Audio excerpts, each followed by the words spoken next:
पीछे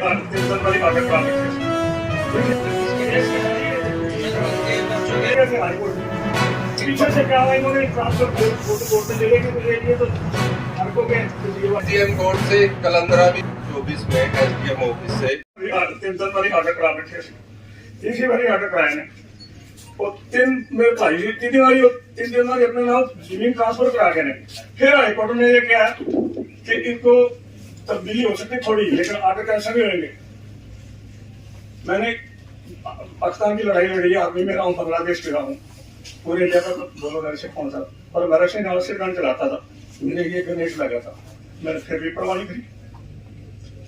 3 बार काम सिस्टम 4 मरले सर, वैसे ही यदि वो से दी जाता है सर, वो छोड़ देगी, कोई दिक्कत नहीं। ठीक है, जो कोर्ट का डिसीजन आएगा आप देख लेना।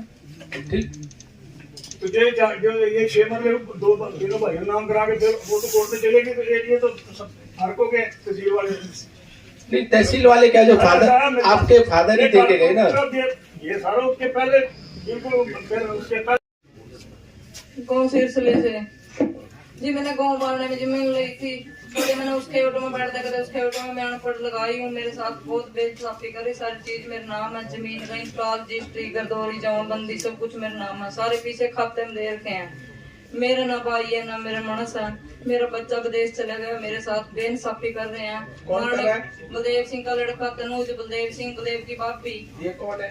ये जिन पर जमीन ली थी जी, उसका भाई, उसके भाई का छोकरा। और मैं इस कमेटी में बुलायर की थी जी, आपने सबने बुलायर की थी, मैं यहाँ बैठी थी, यहाँ से जबरदस्ती सम्मन ने लेकर जबरदस्ती मेरे का पुलिस वाले लेकर मेरा धमकी देकर सम्मन दे। मैं बोली जी मैं अनपढ़ हूँ, मैं अपने वकील ने पूछ लूंगी, ये कमेटी पूरी हो जाए मैं ले लूंगी सम्मन। बलदेव सिंह का लड़का धक्के था, मेरी फोटो तैयार है, मेरी वीडियो बनाने लग रहा, मगर मेरी वीडियो क्यों बनावा, कहने का कोर्ट का नहीं आई है तो वहीं देखांगे।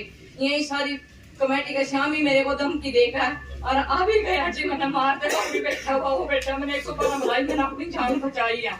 और मेरी जमीन वाला कटवा का मेरे 3 किले दिए थे, मुझे कहीं भी मेरे नाम हो वहीं दे दो जी मेरे को, मैं आज जोड़ कर प्रार्थना करती हूँ। आप बताओ क्या है? मेरी जमीन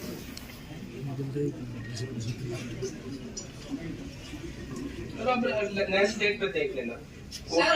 सर मेरी बात सुनो ना मेरे पाए, अगर मैंने तो पीछे सारे बलदेव सिंह के खाते में दिए, आगे हो जाएगा कुएं में गिरो, उसका अगले ठेका तो मैंने तो उसका पहले डिस्प्यूट था ना, बैंक की लोन ले रखा था। जो डिस्प्यूट है वो सिर्फ ये है, बैंक ने ये कहा अभी बाजारदारानी करो, खाओ, खेती करो, कुछ करो, सिर्फ बेच नहीं सकती है, अपने पास रखो। वो मैं अपने पास रखूंगी, मैं सेल नहीं करती हूँ, उसमें कोई डिपेंड नहीं है, मेरे पास है। एक और वक्त कर रखे हैं, ये पीछे ले रखे हैं, ये उनकी फेवर कर रहे हैं। अरे इसका जो इसका वो है कर रखा है, वो उनका रिश्तेदार है। जो सर मेरी एक और सबमिशन है इसमें, एसडीएम कोर्ट से कलंदरा भी 24 में एसडीएम ऑफिस से वो कलंदरा भी सैंक्शन हो चुका है, उसी जमीन पे जो 3 किले हिस्से में उसके अगेंस्ट 145 तो फिर तो उसमें चली गई, वो तो आपका वो राइट नहीं रहा। राइट हमने लुआई है, आपने लगा दी तो अपने हाथ कटा लिए अपने कब्जे में ले हुआ 3 किले मेरे उसमें तहसीलदार साहब रिसीवर कर रखे हैं, रिसीव नियुक्त हो रखे हैं सर, और कलंदरा एग्जीक्यूशन में है सर, एग्जीक्यूशन उसकी कंप्लेंट दे दो, मैटर कंप्लेंट दे दो। और जमीन तो मेरी है, जमीन के सारे पीछे खत्म दे रखे सर, इन्हें पीछे ले रखे हम पते, ये 2 लाख रुपए ले ये उनकी गोइयां दे दे। ये क्यों देंगे गवाही को, क्या नहीं मेरा नहीं कोई सुनता, उनके पास तो फीस है 40 लाख। कोर्ट का डिसीजन आएगा वो मान लेंगे, कोर्ट का डिसीजन जो आएगा मान लेंगे। आएगा तो मेरी तहसीलदार ना अपने कब्जे में लेगा मेरे practice for construction of concrete roads. There is a special procedure for the construction of such roads. I noticed at least 20 defects in this road. I brought this from time to time into DC office, even in the knowledge of the executive engineer, provincial division number 2, Shri Rajkumar. I also demanded information under RTI from this officer. Till today, 60 days have passed. He did not provide me the information. He did not try to contact me. Then I filed appeal before SC Ambala Kent against this officer, and he directed him to provide information within 3-4 days. And you appear before me on 4th February. तो आपने apply कर किया RTI? I applied on 4th December to 4 December 4th December 24. तो अभी तो 1 महीना ही हुआ है। नहीं सर, 2 भी नहीं हो गए। इनको 3 जनवरी से पहले मेरे को इंफॉर्मेशन प्रोवाइड करनी चाहिए थी, बताइए। he did not provide. He transferred the case to SDO for information. Information is lying in his office. You see the bad governance of this officer. He's a class 1 officer. He's a executive engineer. How he's behaving with the public.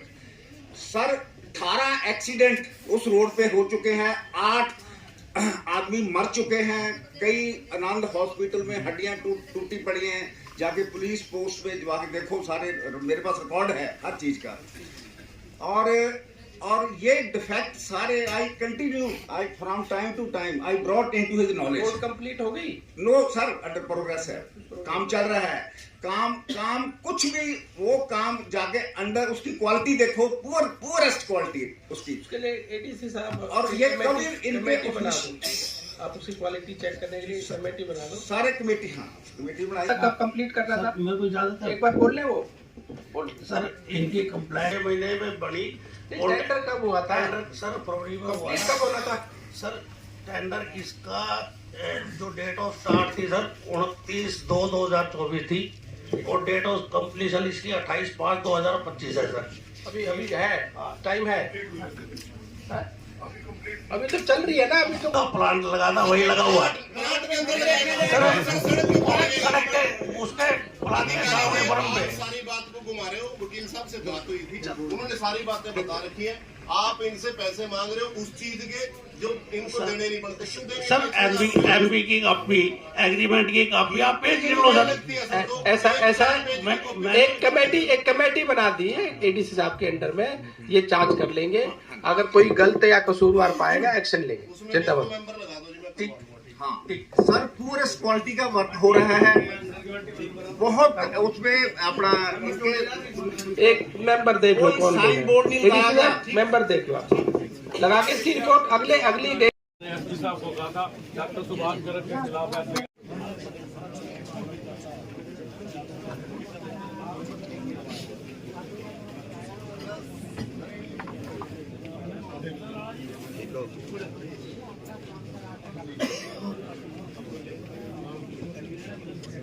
FIR कैसे बनेगी बताओ? ये कह रहे FIR नहीं बनती। Sir agreement लिखा हुआ उसके ऊपर नहीं चल रहा, वो पैसे नहीं दे रहा जी। बताओ 3 करोड़ रुपए ले रहे हैं मैंने। आज 15 के करीब मामले लगे हुए थे, और उसमें से हमारे अब 10 रिजॉल्व कर दिया गया है और 5 अभी पेंडिंग है। उसमें से 7 पुराने थे और 8 नए हैं, और पुरानों में से 3 पेंडिंग है और 2 नए में से पेंडिंग है। 5 पेंडिंग है, 15 में से 10 को रिजॉल्व कर दिया। तो मामले पेंडिंग कई बार रहते हैं सर, पिछली बार भी वही थे, इस बार फिर बार पिछले में से तो अब 3 ही पेंडिंग रह गए ना।